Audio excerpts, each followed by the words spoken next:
こんにちは、マカロニです。今回は3色弁当第2弾です。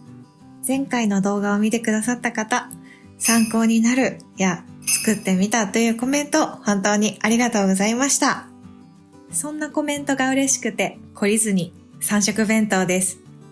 お弁当って続けているとある日ふとまた同じものを作ってるなって気づく瞬間あるじゃないですか。悪いわけじゃないのになんとなく気持ちが乗らなくなったりしますよね。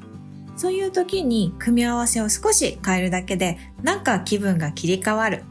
具材を3つ選んで乗せるだけ。シンプルだからこそ3色弁当ってバリエーションが効きやすいんですよね。節約重視で作れるものからちょっと大人な味付けのもの、子供も喜ぶ定番な味までどれも工程はシンプル。自分用にも誰かのためにも第1弾と合わせて今日はどれにしようって少しだけ楽しんで選んでもらえたら嬉しいです。それでは3色弁当第2弾のスタートです。